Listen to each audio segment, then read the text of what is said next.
Hello and welcome back to another Art Fabula video, and welcome to my kitchen. I have been trying to prepare a coffee here, and I thought maybe it's the best time to talk with you at the same time that I prepare a coffee. So, well, let's begin with the coffee. I have been thinking about this business of the art toys, I'm very interested in the art toy business side, and not just in creating art toys. Of course, creating art toys is the most important thing for me, and it's something that I really love. But something that I'm also interested in is the business part, and I have trying to understand how to manage this kind of work, this kind of thing.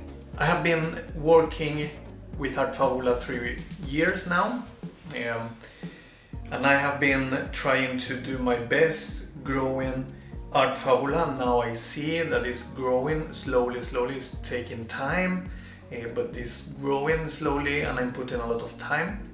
And I think that I now, 3 years after everything, begin to understand what's happening. So that's what I wanted to talk to you about at the same time that I make a coffee. Sorry. So, to grow in a business, to grow in an art toy business, you need to do more than just put your toys out on the Instagram, on the social media, Sorry about that.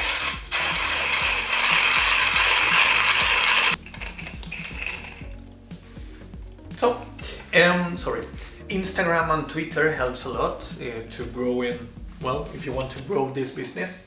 But something that is more important than Instagram and social media is to show your work to the people where the people is.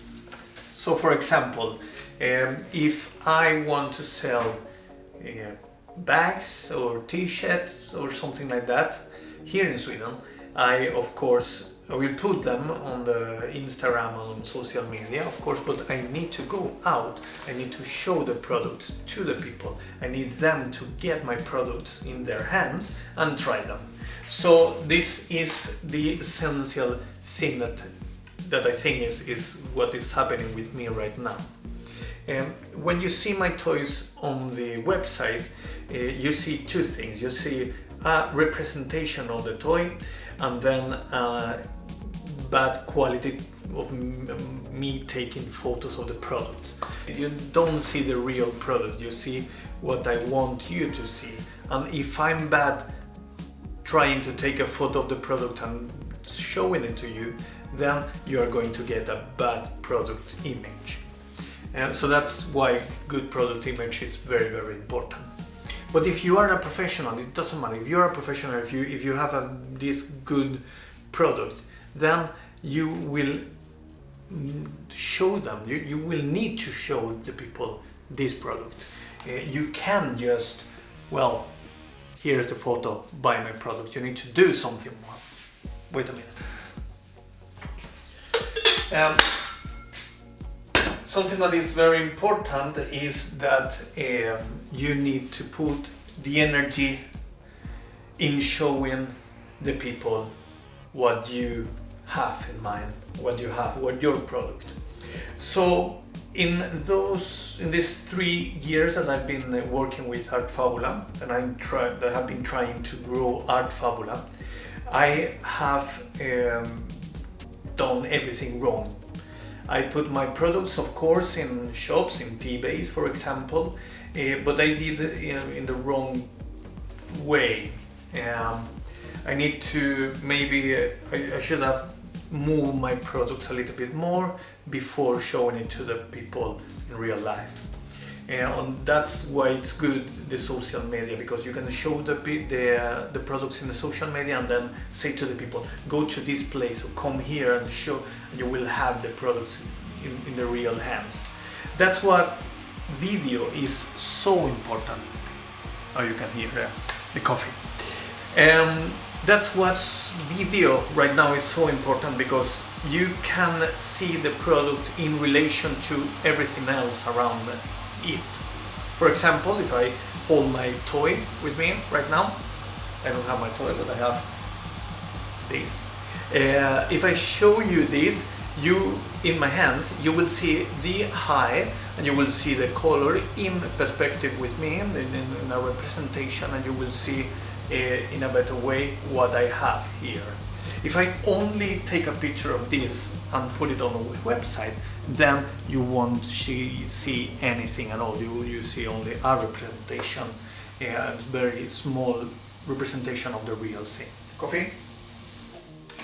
So that's something that I would like to do with Art Fabula.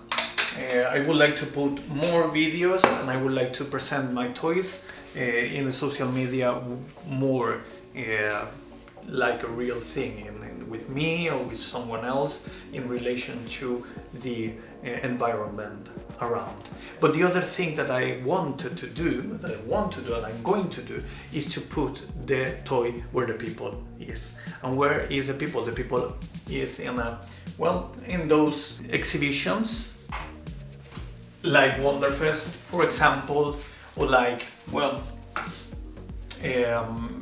shops or galleries there in Japan. And of course my people is in Japan, it's not here in Sweden or in Europe. So what I'm going to do and what I think you should do to grow your business. First, you need to show your toy in the social media. Choose, for example, Twitter if you want to show it to the Japanese audience. Twitter is very, very big there. Well, not Twitter, X, what it's called right now. And then on Instagram too.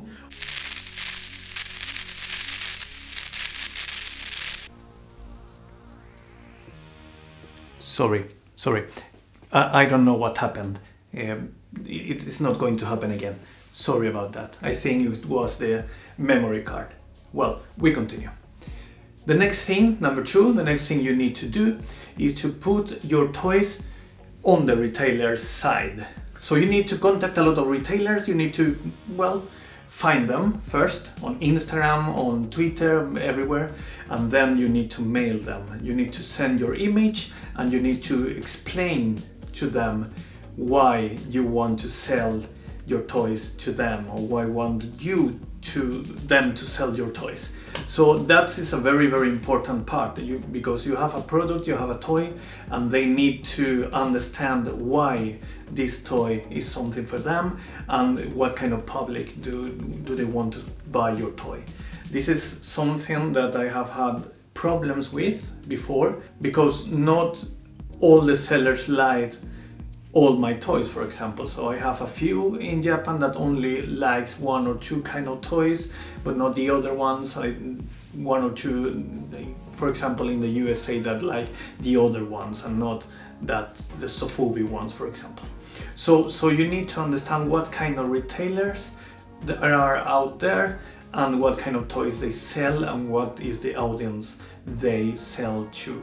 So this is very important. You can't sell a Sofubi toy to a retailer that only sells art toys, vinyl art toys, traditional Americans art toys to the public, because they don't want that kind of toys. So you need to understand the market. And one thing also very important is that you need to think about the profit that the seller are going to make with your toy. For example, in Japan, I have talked about this before, it's around 30%, 30-35%, and in the other one, maybe in the USA or here in Sweden, is around 45-50% of the value of the toy, of the retail price of the toy. So you need to think about this and what kind of strategy do you want to do in the first place. Do you want to sell your toys a little bit cheaper to the sellers so they can sell them and show them to the audience they sell to, or do you want just to make money? I think this is something that you need to make very clear from the beginning. Another thing very important is when you contact your retailers and when you contact the public out there, when you show your toys, both for the public and for the resellers, the sellers, not the resellers, then you need to think about this that I'm going to say you. You are not selling products, you are not selling toys, you are selling happiness. So this is very important, because you are not going to say to them, look at this is a very good quality. Of course you're going to say this is a good quality. I'm going to explain all the articulations and all the colors and everything, but you need to explain for them, both the sellers and the people out there, why are you selling this, why they are going to buy this. They are make them happy. They are going to get something beautiful and something that is the best thing in the world. So this is very, very important. And the last thing that I want to say is, please do it right now. But this is the most important thing. You're sitting here and you're watching my videos, you're watching a lot of videos, you're reading, you are doing everything. But the most important thing right now is to put all your ideas on paper and do it right now. Just in this moment. So press the like button and then you put your cell phone onto work and these kind of things. So please, this is the most important thing. If you don't do it right now, you won't do it anything. It's not going to work. So do it right now. And with that, well, that's everything I have for you today. My coffee is already done for, well, a long time ago. I was trying to edit the video when well, you know, you understand. So thank you very much for being here. See you next time. Bye.